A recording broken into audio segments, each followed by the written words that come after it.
पता है गुड्डन, इन 7 महीनों में तुमने मेरी सोच को बहुत बदल दिया है। I am proud of you. मुझे गर्व है कि तुम मेरी पत्नी हो। शादी के 7 वचनों को मैं एक मजाक समझता था, लेकिन आज पूरे मन से, पूरे दिल से उन 7 वचनों को पूरा करने का वचन तुम्हें मैं देता हूं। मेरा पहला वचन, मैं अपनी होने वाली पत्नी को एक रोबोट की तरह रखूंगा। मेरा पहला वचन, तुम्हें हमेशा अपना दोस्त मानूंगा और तुम्हें यह फुल कंट्रोल और हक होगा कि मैं जब कभी गलती करूं तो तुम मुझे उसका एहसास दिला सको। मेरा दूसरा वचन, मैं अपनी होने वाली पत्नी को एकदम अपनी तरह बना दूंगा, बोरिंग और खड़ूस। मेरा दूसरा वचन, खुद से पहले हमेशा तुम्हारे बारे में सोचूंगा और तुम्हें कभी बदलने की कोशिश नहीं करूंगा। तीसरा वचन, घर पे एक नौकरानी और बाहर एक शो पीस की तरह अपनी पत्नी का पूरा सम्मान करूंगा। मेरा तीसरा वचन,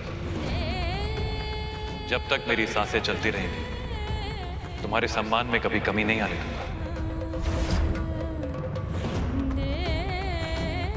मेरा चौथा वचन, अपनी पत्नी से उसकी उम्र मांग लूंगा। मेरा चौथा वचन, माना कि तुमसे एज में बड़ा हूं मैं, लेकिन अपने आप को तुम्हारे लिए हमेशा फिट रखूंगा। एक पति होने का धर्म याद भी रखूंगा और उसे निभाऊंगा भी। मेरी होने वाली पत्नी को मेरे घर में जगह मिलेगी, लेकिन मेरे दिल में और मेरे कमरे में कभी नहीं। मेरा पांचवा वचन, जिंदल भवन में तुम्हें हमेशा एक पत्नी, एक सास और एक बहू का दर्जा मिलेगा। मैं अपनी पत्नी को इतना ताकतवर बनाऊंगा कि वो अपनी रक्षा खुद कर सके, दुनिया से भी और मुझसे भी। मेरा छठा वचन, जिंदगी भर तुम्हारी रक्षा करूंगा, कभी तुम पर एक आंच भी नहीं आने दूंगा। और सातवां वचन में लेना नहीं चाहूंगा। ये साथ जीना, साथ मरना सब बेकार की बातें होती हैं। और मेरा सातवां और अंतिम वचन गुड्डन, तुम्हें कभी अपने आप से अलग नहीं होने दूंगा और हमारे बीच में कभी कोई तीसरा इंसान नहीं आएगा। तो ये थे मेरे 7 वचन गुड्डन, सिर्फ तुम्हारे लिए।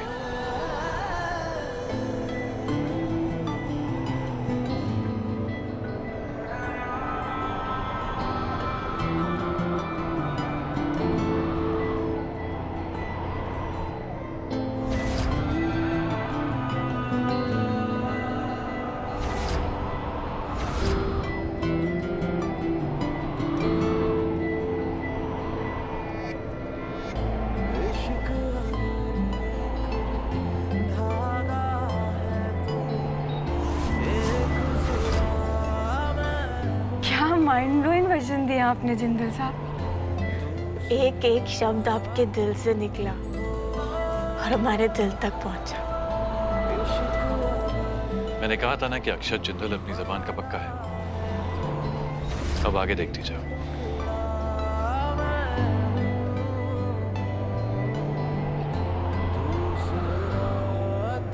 अंगद, मैंने गुड्डन को मंगलसूत्र पहनाने के अलावा एक और वादा किया था कि ये सब जो कुछ भी हुआ है उसके पीछे जो मास्टरमाइंड है उसको ढूंढ के निकालूंगा और उसे उसकी किए की सजा भी दूंगा। इसीलिए अगर तुम्हें अपने किए पे जरा सा भी पछतावा है तो तुम मुझे सच सच बताओगे। कौन है वो जो तुम्हारा साथ दे रहा था? अंगद, मैं अच्छी तरह जानता हूं कि ये सब तुम अकेले कभी नहीं कर सकते, तो आखिरी बार पूछ रहा हूं तुमसे, कौन है वो जिसने तुम्हारे दिल में मेरे खिलाफ इतना जहर भर दिया? कौन है इस प्लान का मास्टरमाइंड?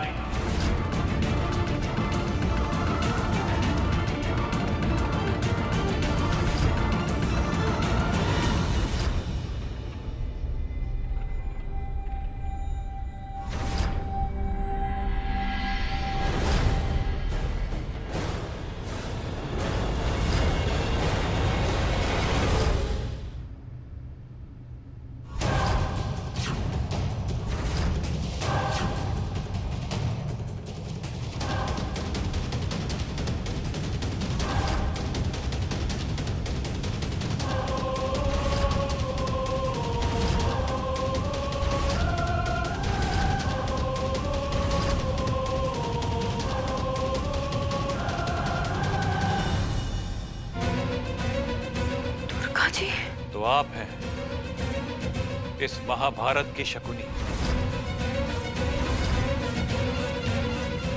भाई 1 मिनट।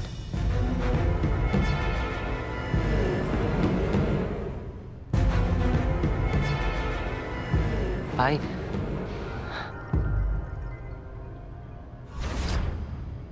असली शकुनी ये नहीं, ये है।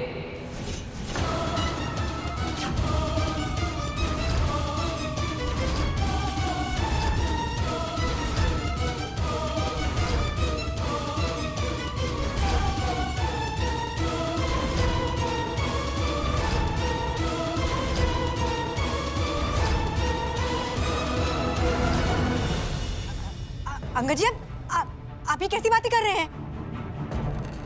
नहीं, आप सच बोलिए। मेरे कहने पर दुर्गा दी।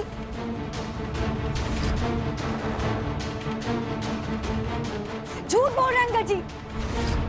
सच्चाई बोलिए ना, किसने किया ये सब?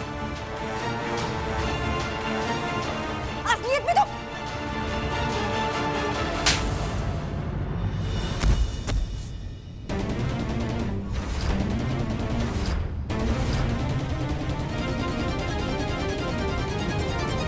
जब सच्चाई सबके सामने आ ही गई तो फिर बार बार झूठ क्यों बोल रही है? और अपना किया किसी और पर क्यों मर रही है? दादी मेरी बात। क्यों किया तूने ऐसा? क्या कमी रह गई थी इस परिवार के लाड प्यार में? दोनों भाइयों को लड़वा कर क्या हासिल करना चाहती थी? कितनी गिर गई है तुम। तेरे जैसी नालायक बहू मैंने आज तक नहीं देखी। मेरे परिवार के लिए तू कलंक है, काला धब्बा, कलंक। माँ बस कीजिए, आपकी तबीयत खराब हो जाएगी। नहीं लला, कुछ नहीं होगा मेरी तबीयत को। मैं जानना चाहती हूँ इस मनहूस से कि क्या कमी रखी थी हमने तेरे लाड प्यार में। और लला बेटा, तूने कभी किसी का गलत नहीं किया। हमेशा औरतों के मान सम्मान के लिए खड़ा रहा है तू, और तेरे साथ ही। माँ, हमारे हाथों में सिर्फ भरोसा करना होता है, बदले में हर बार भरोसा ही मिले ये जरूरी नहीं होता। जी प्लीज एक बार मेरी बात सुन लीजिए। सतुमा, मेरी बात सुनिए। अंकल जी झूठ बोल रहे, मेरी बात समझने की कोशिश कीजिए प्लीज। मेरी बात दादी दादी। चुप, एकदम चुप। ये घर पाना चाहती थी ना तू। अब ना तो ये परिवार तेरे साथ है और ना ही तू इस घर में रह सकती है। दादी, तू अभी के अभी इस घर से जाएगी। और दादी, सरस्वती जी के पति राहुल तो बिजनेस के सिलसिले में विदेशी है ना कई सालों से। माँ, राहुल के यहाँ ना होते हुए हम इतना बड़ा डिसीजन नहीं ले सकते। उसकी पत्नी को घर से नहीं निकाल सकते माँ। तू नहीं समझेगा बेटा। तूने हमेशा रिश्तों के मान सम्मान को सबसे ऊपर रखा है, पर ये लड़की इसके लायक नहीं है। इसलिए इसको अभी के अभी ये घर छोड़ना होगा। दादी मैं कहा। अभी के अभी जा और अपना सामान बांध, निकल यहाँ से। माँ, अब ठीक है? ये हो क्या रहा है? क्या करूं अब मैं? इस पागल ने मेरा नाम आखिर लिया क्यों है? क्या पट्टी पढ़ाई है दुर्गा दी ने ऐसे? क्या बकवास कर रही हैं आप? मेरा यकीन करो अंगद, मैं बिल्कुल सच कह रही हूँ। इस सब के पीछे दिमाग सिर्फ और सिर्फ सरस्वती का है। उसी ने किया है ये सब। हर चीज में उसी की चलती है अंगद, इसलिए इतने सालों से हम बस उसी की सुनते हैं। मेरा यकीन मानो, ये सब कुछ सरू ने ही किया है अंगद। मैं ऐसा सपने में भी नहीं सोच सकता कि इन सब के पीछे सरस्वती जी निकलेंगी। अंगद, जब सरू ने मुझे धमकी दी कि वो एजे और गुड्डन को चोट पहुंचाएगी तो मैं बहुत डर गई अंगद, और डर के मारे मुझसे एक बहुत बड़ी गलती हो गई। सरू के कहने पर मैंने तुम्हारा इस्तेमाल किया। मेरी आंखों के सामने पूरा मेरा घर बिखरता जा रहा है और मैं कुछ नहीं कर पा रही हूँ। मेरा यकीन करो अंगद। अगर आपकी बातों में जरा सा भी सच है तो हमें सरस्वती जी की सच्चाई घर वालों के सामने लानी चाहिए। नहीं नहीं नहीं नहीं नहीं नहीं। देखो अंकल, तुम ऐसा कुछ नहीं करना कि वो सरू। कुछ नहीं करने के लिए बहुत देर हो गई है। अब हम ऐसे डर के नहीं रह सकते। सरस्वती जी की सच्चाई घर वालों के सामने लाकर रहेंगे।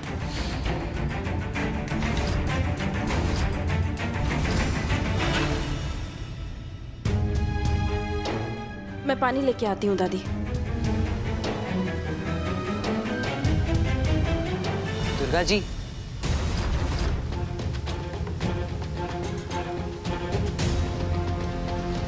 लीजिए दुर्गा जी, मैंने आपको आजाद कर दिया। अब आपको किसी के इशारों पर नाचने की कोई जरूरत नहीं है। अंगद, धन्यवाद मेरा साथ देने के लिए, मुझ पर भरोसा करने के लिए।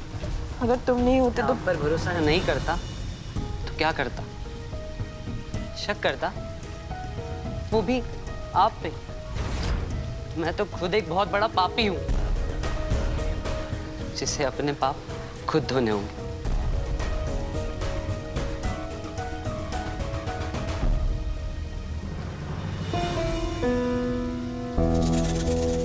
सब कुछ मेरे प्लान के हिसाब से जा रहा है, पर इस सरू का भरोसा नहीं। ये उनमें से नहीं जो बहुत देर तक चुप बैठे। इसका कोई ना कोई इंतजाम तो जरूर करना पड़ेगा।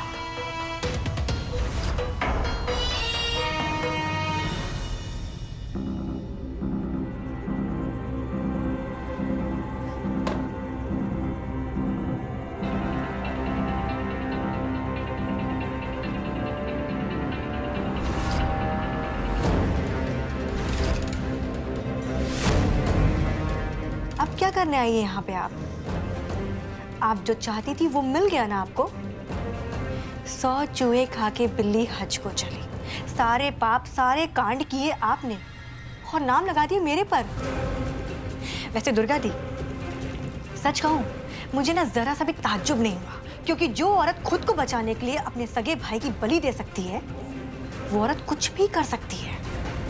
मैं बहुत अच्छे से समझ गई थी कि मेरे खिलाफ अंगद जी के कान आप नहीं भरे होंगे। दुर्गा दी, मैं आपके भाई की तरह बेवकूफ नहीं हूं। डूब तो मैं गई हूं, आपको भी डुबा के रहूंगी। सबके सामने आपका सच लेकर आऊंगी जाने से पहले।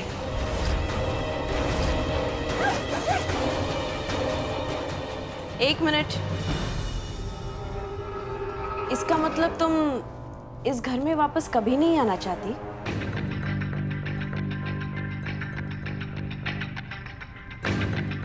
सरू, ये सिर्फ मेरे प्लान का हिस्सा था। मैं जानती हूँ मैंने बहुत गलत किया तुम्हारे साथ, और हाँ, इस गलत को चुटकी में सही करने की काबिलियत भी रखती हूँ मैं। अगर तुमने मेरा ये सच सबके सामने ला दिया तो मैं तो इस घर से जाऊंगी, पर तुम्हारी इस घर में वापसी कभी नहीं हो पाएगी सरू। भरोसा रखो मुझ पर सरू, मैं किसी भी कीमत पर किसी भी हाल में तुम्हें इस घर में वापस लाकर ही रहूंगी, वादा करती हूँ। और आप करेंगी कैसे ये सब? बस देखती जाओ।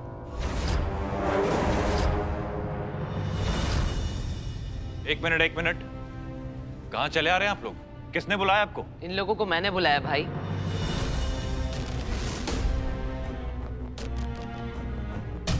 मैंने जो भी गलतियां की है उसके बाद मुझे इस घर में रहने का कोई हक नहीं है। मेरी असली जगह पागल खाने में है।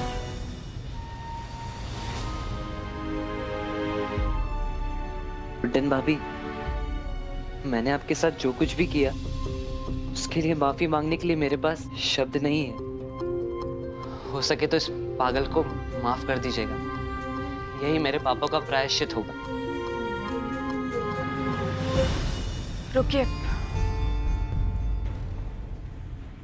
इस सब की कोई जरूरत नहीं है अंगद जी। आपने जो भी कुछ किया जानबूझकर नहीं किया, और जिस तरह से सब हुआ उससे तो साफ जाहिर है ना कि आपकी दिमागी हालत का फायदा उठाया गया, और असली प्रायश्चित सब कुछ छोड़कर जाने में नहीं होता है, अपनी गलती का एहसास करने में होता है।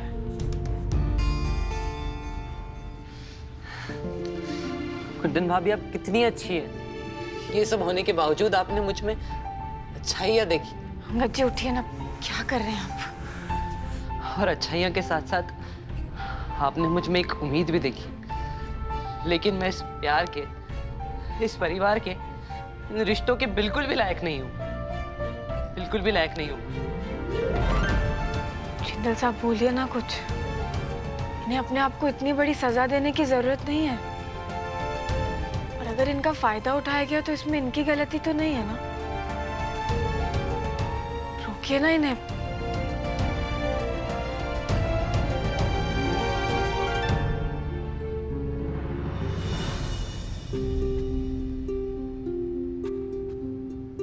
गुड्डन सही कह रही है।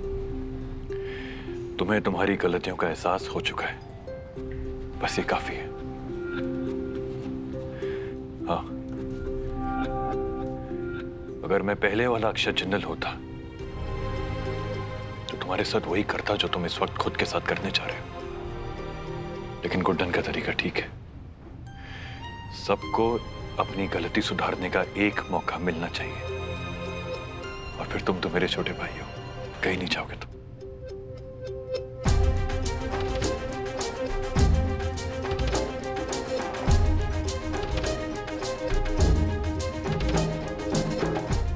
भाई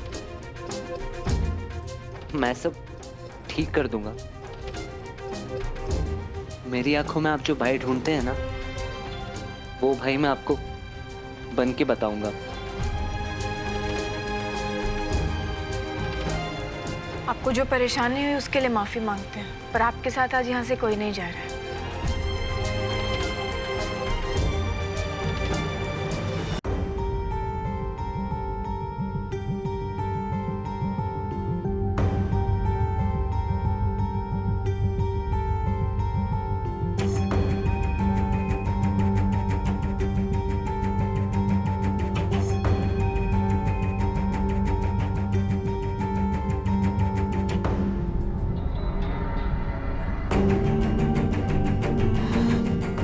मैंने जो किया उसके बाद तो मैं माफी मांगने के लायक भी नहीं हूँ।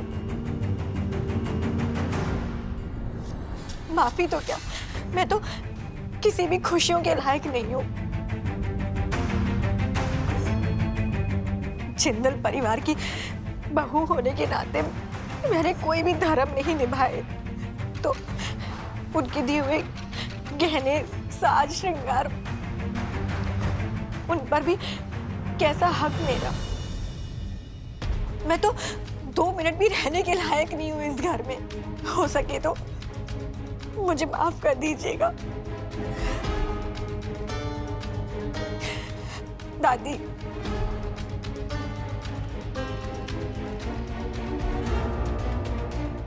दुर्गा दी, जा रही हूँ मैं।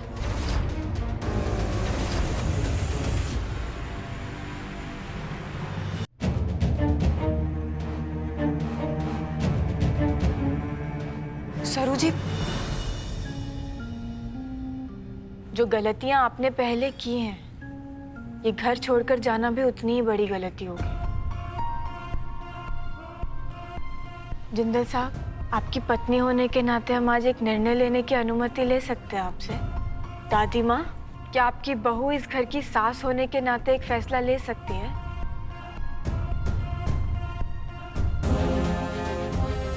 हम गुड्डन, इस घर की सास, अपनी बहू की तरफ से आप सबसे एक विनती करते हैं कि जैसे हमने अंगद जी को सुधरने का एक और मौका दिया है, वैसे ही सरस्वती बहू को भी अपनी गलती सुधारने का एक और मौका देना चाहिए।